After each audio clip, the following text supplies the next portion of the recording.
At what point in time did your ideology change to where you say, listen, I can talk politics with anybody?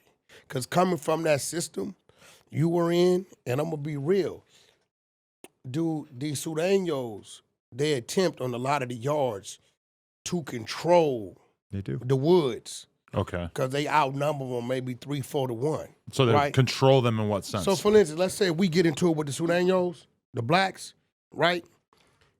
They might tell, depending on what wood got the keys, y'all got to go with us. So now instead of us out there fighting the Sureños because it be with them, we fighting the Sureños in the woods. Okay. Right? Now, a lot of times in that situation, we'll go on lockdown and they'll let the woods off lockdown first because they know that they ain't had nothing to do with it. They come out first, right?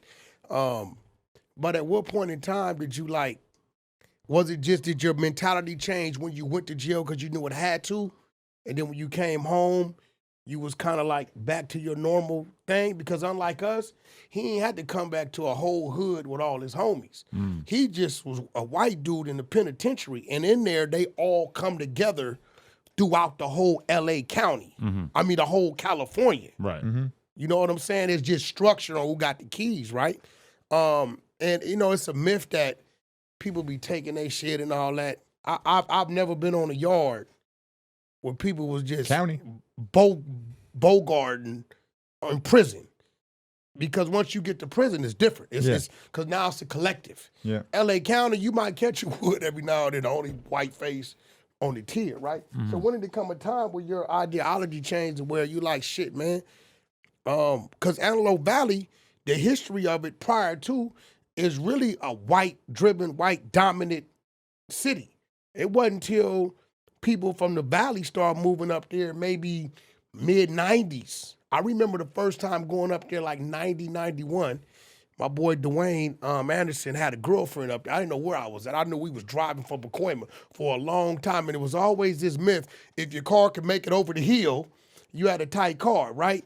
And I didn't know where I was at. My Uncle Leon had brought about 20 houses. He was like 50 grand, 60 grand back then. So I can understand coming up, growing up there, right? Where you went to, like Palmdale High or something? Quartzel High. Quartzel High. Coming up there, it really wasn't a lot of black. Now, it's 500,000 people up there. You got all kind of shit. The whole South Central LA County and shit is all up there because the living was expensive. The home I brought 20 years ago, I paid $500,000 for it. Respect to you for asking him a question and then giving us like 5 minutes That's of cool. information after. Now it's 2.5. I just want to acknowledge that. that. So when did your ideology change to where you felt like you could sit down with brothers or whoever and have a conversation?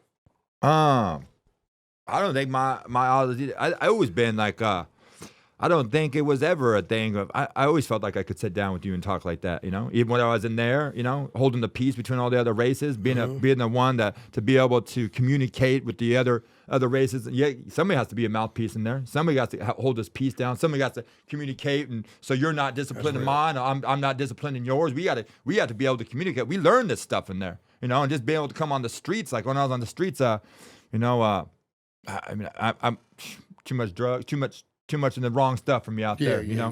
My head was 11, my head was up there, and I was sharp when I was inside the penitentiary or was in these jails because I wasn't, I'm not all whacked out, Yeah. It's got to be weird because I feel like when people have you on their podcast, they almost like want you to have had this like mega racist period of your life because that's kind of the thing that people are fascinated by is the guy who's locked up, who got the Hitler tattoos and the swastikas and everything. But talking to you, it's more like, no, we were clicked up for survival's sake. And maybe there were other dudes who were more on the like blatantly racist side of things, but that wasn't necessarily what drew you in.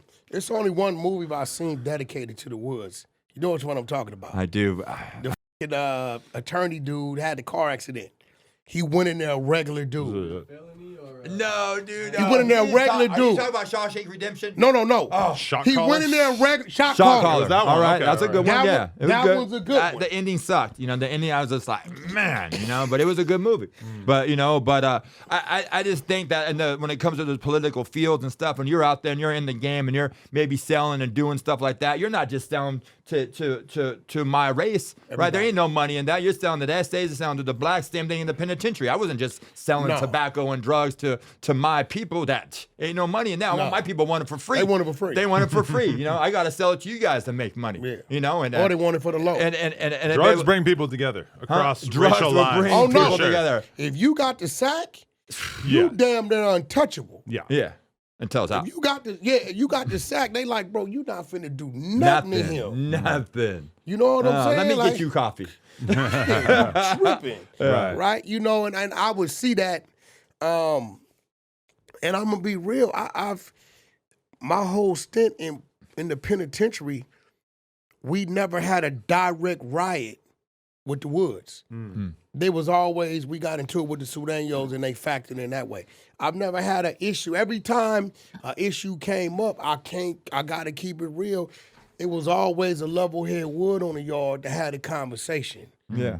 You know That's what true. I'm saying? Yeah. It always was. Like, they was more like, if they people doing wrong, they know, bro, we all got some people gonna do some silly shit. You know what I'm saying? I never been on the yard where they was like, yo, it is what it is. They people did something wrong that need to be checked, they'll check it. But on the flip side, they expected you to do the same when they, you know what I mean? So Mutual respect. Yeah. Mutual respect. but you got some pretty hard nosed ones in there. I think the ones like, what is that shit up to 101 by where the weed come from? Humboldt County? Yeah, No, the up Humboldt north. County. That's a different. Yeah, Yeah. that's a different wood. Okay. There's some different woods up there. Yeah, because what's that hill they call? Your ass may not get off that hill where you got to go get to it. Cocoa County, you saying? Yeah, they because they really come from not having to deal with us. So you're saying they're more explicitly racist up there? It's No, they a more little more ideological? hard nosed with it, Okay. bro. Yeah. But I don't think even I mean I even seen in there like the people that you see that were the most racist or the most political and racist up inside there. Even still, they still have to be able to get along in a scenario. That's you know, a fact. That's a fact. It doesn't matter because whatever your race or those ain't made. Those ain't made. Those ain't the politics like or in jail or set in place for all of us to be able to program and so we can do some damn time. It's those political things we're on the street is when it was really different, when we really couldn't deal or not supposed to deal with each other and all that stuff. But I think in the penitentiary, all that stuff, it wasn't like all that stuff there, it's just you're white, black, but it comes to a sense. Yeah, it is what it is. I think it comes to a sense of equal opportunists, or even like that. Like we ain't trying to. A lot of, like we get this, man, we're just trying to live in there. We're just trying to stay busy the best we can and to let our time go by, man.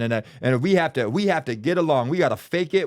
Whatever we got to do. You guys stay over there. We stay over here. Right? When I tell you, let's get along so we can go outside today. Listen, everything was segregated. The showers, everything. the phones, Yeah. the bleachers. Yeah. Everything was segregated. Those blacks, Yeah. that's the wood, that's the essays. Yeah. We got a few others. You play softball on Tuesday, we play on Thursday. Everything right? was segregated. Yeah. You get the beefs throughout the kitchen on Wednesday. Y'all got it Friday. Yeah. Everything that and it was like that to keep the peace. Every now and then you get somebody do something stupid, and we They deal don't with follow it. by the rules, Yeah, right? we They deal don't with follow by the rules. And I believe even with the essays, majority of the riots, and I hate to say it, and I hated this shit because I was a dude that didn't drink Pruno, I didn't get high. A lot of it come behind drug debts. Motherfucker didn't pay his debt. Motherfucker get mad, say the wrong thing, and then they utilize that word or whatever was said to overshadow what the real problem at hand was you in violation. So it kicks off a riot. But then after the riot, whoever was really wrong in the situation, you will see them get dealt with. I love how you swear off all drugs, but then you'll consume like the gnarliest energy drink known to man. It's an energy drink. I know, but it's like you don't drink coffee, no tobacco, no weed, whatever. I'm telling you, you could smoke meth. It's not going to be that different from this. No, this I'm shit not is fucking intense. with Let me see that real quick. I mean, what's it got? 300 Celsius milligrams? Arctic Vibe. Listen, I think if we were sponsored, we wouldn't be able to compare it to We meth. should have all these at the table. I'm just saying. I mean, it is good. When you need a boost, This is 1,000 everything. I won't even finish the can when I crack one of those because that shit is intense. don't give it back. 2 Woods didn't touch it. I can't drink it now. I'm keeping it real to my We prison just put a politics. mouth on it. Hey, they done been running content on me for a month. Look, he say, look.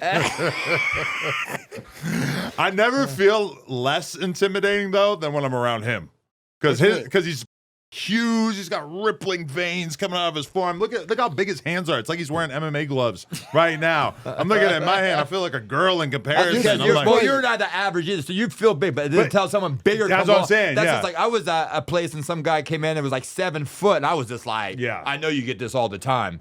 But you're big, you know? Like, you know? But I will tell you this. Remember I told you, they said, where you want him to sit? I said, I need him to sit right there. Like block it. Because convicts talk with our eyes. Right. Yeah, right? 100%. The look in your eyes is totally different from his. I can walk in a room or walk in a McDonald's and he'll look at me and he'll know, okay, dude been there.